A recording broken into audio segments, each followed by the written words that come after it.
That's right. 3 Big Ten championships in a row. Listen, Jim Harbaugh in bowl games has not been great. We're going to dissect it all right here, but I'm going to tell you, Saban showed up at Alabama and won in 2 years because of pure talent.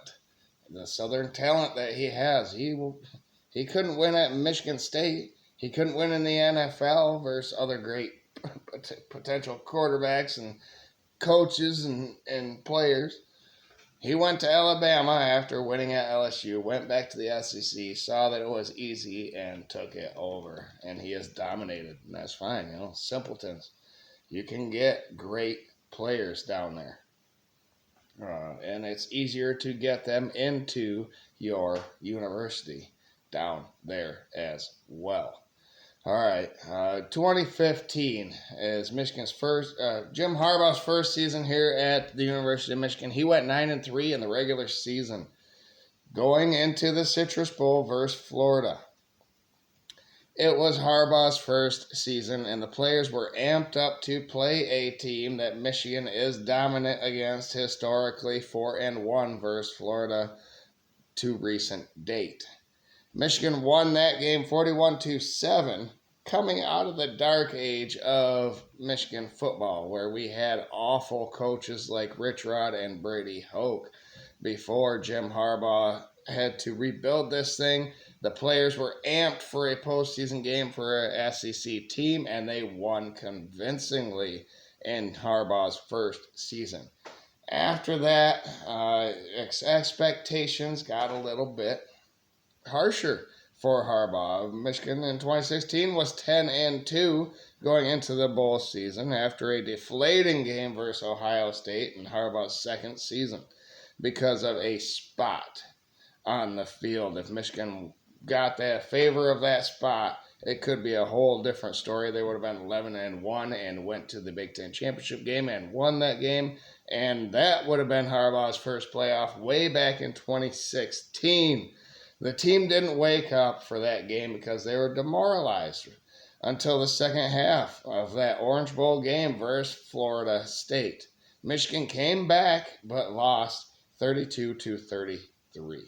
The very next season, 11 NFL draft picks from 2016 led to a down season. Michigan was 8-4 going into that bowl season, and they played a South Carolina team and lost because of Jadeveon Clowney, first and foremost, with that forced fumble on Smith. So South Carolina won that game by a touchdown, 19-26 in 2017.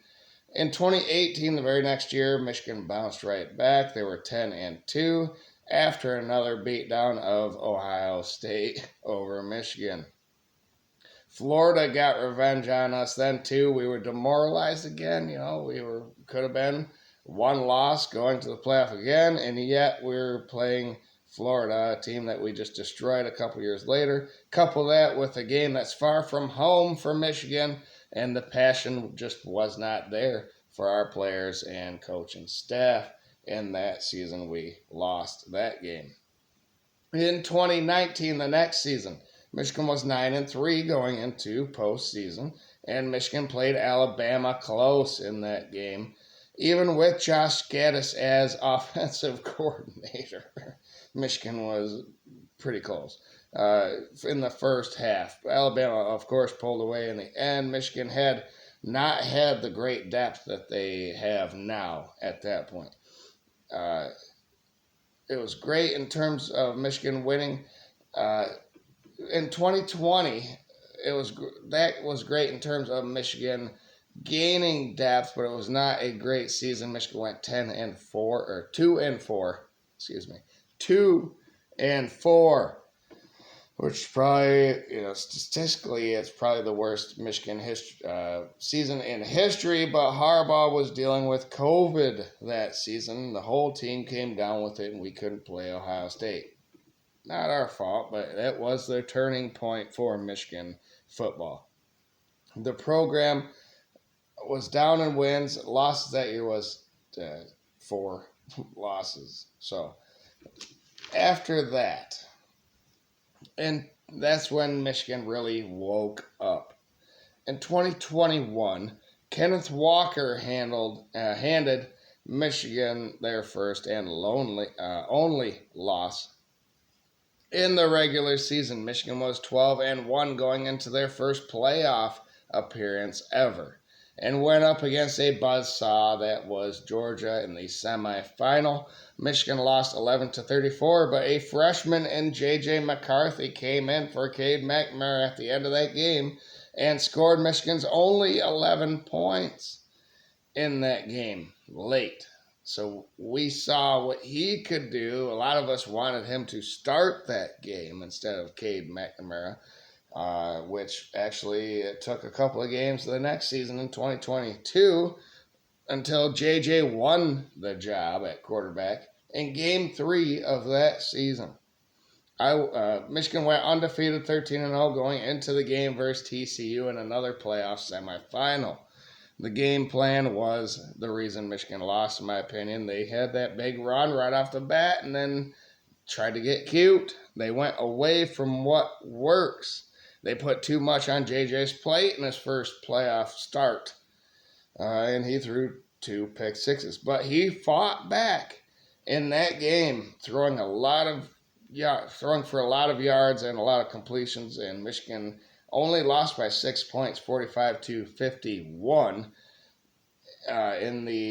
in his performance in his second playoff appearance ever. So in 2023 now, here we are. This season, Michigan is 13-0 again, and it's against Alabama again. Michigan is finally beating Ohio State on the regular, which is a good sign for this program, of course. That's what it takes for Michigan to get into a 4-team playoff. Next year it will be 12. But excited about a bowl game again. I think this whole program is excited for their first bowl game since the first time they won a bowl game way back in Jim Harbaugh's first season. Motivation is a factor in all of these games. Do they want to win? Do the players want to win? Will they stay? Will they fight for it? And Alabama's the perfect opponent for Michigan this season for Jim Harbaugh to get his second postseason win. They have the depth. They have the coaching. They have the motivation. The experience is there. It has been built up over the seasons under Jim Harbaugh. So finally, Michigan's back. It's not the easiest place to get into if you're an elite college football player. But if you do get in and you stay, you will be a champion. 3 times running, at least in the Big Ten. And, this postseason game, I think, is Harbaugh's best chance. Like I said, he's 1-6, which isn't good. No one said it would be easy at Michigan following the worst decade of Michigan football history before he arrived under Brady Hoke and Rich Rodriguez. I still think Michigan beats Alabama in this game. You can go watch my preview and prediction of the game. 31-20, Michigan will win, and the granddaddy of them all, which will be even saucier, even better for the University of Michigan, which will continue the trajectory of this program. Harbaugh is, I already went over if Harbaugh's gone, who will we have? If Harbaugh stays, what's going to happen? I've had videos on those, so just talking about his postseason play, a lot of people have been talking about it, and that Alabama has all the talent. Saban is an amazing head coach, and he wins all these postseason games, but they have a reason to win those games. Michigan just finally got here. Give us a break. Man, give Jim Harbaugh a break. He just got us back to where we have enough depth to compete with these teams. So, man, I think a lot of people are going to be upset that Alabama will lose this game. There you have it. Thanks, everyone, for tuning in. Remember to like the video, share, subscribe with other people, and go Blue. Hail to the victors. Let's go.